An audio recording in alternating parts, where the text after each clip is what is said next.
আসসালামু আলাইকুম ওয়া রাহমাতুল্লাহি ওয়া বারাকাতুহু। আলহামদুলিল্লাহি ওয়া কাফা ওয়া সালামুন আলা ইবাদিহিল্লাযীনা ইসতাফা আম্মা বা'দ।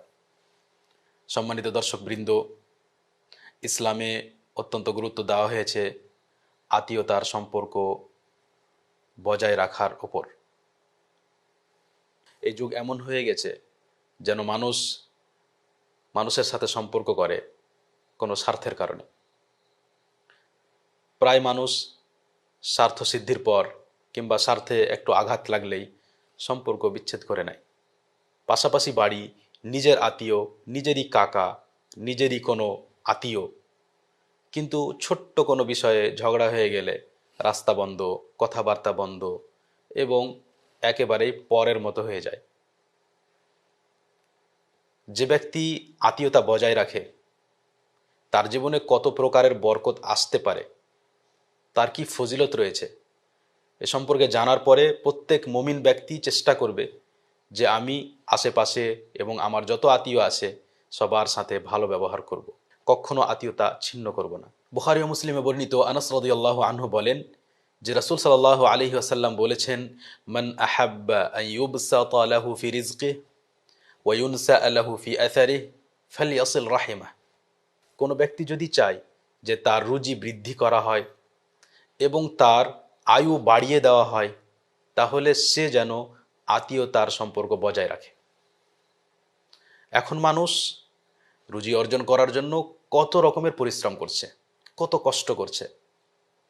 যত রকমের পরিশ্রম আমরা করি এসব কিছুই অবশ্যই মাধ্যম, কিন্তু এগুলো পার্থিব মাধ্যম। এই মাধ্যমগুলোর চেয়েও বেশি শক্তিশালী মাধ্যম যে মাধ্যমগুলোর সম্পর্ক শরীয়তের সাথে, যে মাধ্যমগুলোর সম্পর্ক ঈমানের সাথে। সেই মাধ্যমগুলোর মধ্যে একটি গুরুত্বপূর্ণ মাধ্যম হলো আত্মীয়তার সম্পর্ক বজায় রাখা। নবী সাল্লাল্লাহু আলাইহি ওয়াসাল্লাম বললেন, আত্মীয়তার সম্পর্ক বজায় রাখলে রুজি বেড়ে যাবে, রুজিতে বরকত হবে, এবং বললেন যে আয়ু বৃদ্ধি করা হবে। আয়ু বৃদ্ধি করা থেকে উদ্দেশ্য যে সেই মানুষের জীবনে বরকত আসবে, তার সময়ে বরকত আসবে, তার জীবনে বরকত আসবে। কিংবা আয়ু বৃদ্ধি করা থেকে উদ্দেশ্য যে সে ব্যক্তি যখন এ পৃথিবী থেকে যাবে, যখন মারা যাবে, তখন মানুষ তার সম্পর্কে ভালো কথা বলবে, তার ব্যাপারে ভালো আলোচনা করবে। কিংবা এরকম হতে পারে যে আল্লাহ রাব্বুল আলামিন এমনভাবে তার ভাগ্য লিখেছেন যে এ ব্যক্তি যদি আত্মীয়তার সম্পর্ক বজায় রাখে তাহলে এর আয়ু হবে এতদিন, আর যদি আত্মীয়তার সম্পর্ক বজায় না রাখে তাহলে তার আয়ু কম হবে। এভাবে আত্মীয়তার সম্পর্ক বজায় রাখলে মানুষের জীবনে বিভিন্ন রকমের বরকত আসবে। এবং এর মধ্যে যেই জিনিসটির জন্য মানুষ এত চেষ্টা করছে রুজি অর্জন করার, তার একবারে গুরুত্বপূর্ণ মাধ্যম যে সে আত্মীয়তার সম্পর্ক বজায় রাখবে একমাত্র আল্লাহ তাআলাকে সন্তুষ্ট করার জন্য, এবং এই ঈমান ও বিশ্বাস রেখে যে এরকম করলে ইনশাআল্লাহ আমার রুজিতে বরকত আসবে। তেমনি অনেক সময় মানুষ মনে করে যে আমি আত্মীয়তা বজায় রাখতে চাইছি, কিন্তু আমার যে আত্মীয় তার ব্যবহার এত খারাপ যে তার সাথে আত্মীয়তা বজায় রাখা আমার জন্য কঠিন, খুবই কষ্টকর। কারণ আমি তার সাথে ভালো ব্যবহার করি কিন্তু সে আমার সাথে সবসময় খারাপ ব্যবহারই করে, তাহলে আমি কিভাবে তার সাথে সম্পর্ক রাখব? এর উত্তর হলো যে যখন আপনার সাথে আপনার আত্মীয় ভালো ব্যবহার করছে, বিনিময়ে আপনিও ভালো ব্যবহার করছেন, তাহলে অবশ্যই আত্মীয়তা বজায় রাখা হলো। কিন্তু আত্মীয়তা বজায় রাখার এটা সর্বোচ্চ স্তর নয়, বরং প্রকৃত আত্মীয়তার সম্পর্ক বজায় রাখে সে যার সাথে খারাপ ব্যবহার করা হয়, যার ব্যাপারে খারাপ কথা বলা হয়, যার ক্ষতি করার চেষ্টা করা হয়, কিন্তু তারপরেও যারা তার সাথে এই ধরনের খারাপ ব্যবহার করে তাদের সাথে সে ভালো ব্যবহার করে, তাদেরকে সে উপহার পাঠায়, তাদের সাথে দেখা হলে তাদেরকে সালাম করে, তাদের সাথে হাসি মুখে কথা বলে। অথচ এই ব্যক্তি জানে যে তারা তার শত্রু এবং তার সাথে শত্রুতা করে, তার ক্ষতি করার চেষ্টা করে। সহিহ মুসলিমে বর্ণিত আবু হুরায়রা রাদিয়াল্লাহু আনহু বলেন যে রাসূল সাল্লাল্লাহু আলাইহি ওয়াসাল্লামের কাছে একজন এসে জিজ্ঞেস করলো, হে আল্লাহ রসুল সাল্লাল্লাহু আলাইহি ওয়াসাল্লাম, ইন্না লি কারাবাতান আসিলুহুম ওয়া ইয়াকতাউনি ওয়া উহসিনু ইলাইহিম ওয়া ইউসিউনা ইলাই ওয়া আহলুমু আনহুম ওয়া ইয়াজহালুনা আলাই। হে আল্লাহ রসুল সাল্লাল্লাহু আলাইহি ওয়াসাল্লাম, আমার কিছু এমন আত্মীয় আছে যে আমি তাদের সাথে ভালো ব্যবহার করি, তারা আমার সাথে খারাপ ব্যবহার করে। আমি আত্মীয়তা বজায় রাখার চেষ্টা করি, তারা আত্মীয়তা ছিন্ন করার চেষ্টা করে। আমি তাদের কথা সহ্য করি, কিন্তু তারা আমার সাথে মূর্খামি করে। রাসূল সাল্লাল্লাহু আলাইহি ওয়াসাল্লাম সেই ব্যক্তিকে সুসংবাদ দিলেন, বললেন লাইন কুনতা কামা কুলত ফাকান্নামা তুসিফুহুমুল মাল, যদি বিষয়টি তেমনই হয় যেমন তুমি বর্ণনা করলে, তাহলে তুমি যেন তাদের মুখে গরম ছাই রেখে দিচ্ছ। ওয়ালা ইয়াজালু মাআকা মিনাল্লাহি যাহিরুন আলাইহিম মা দুমতা আলা যালিক।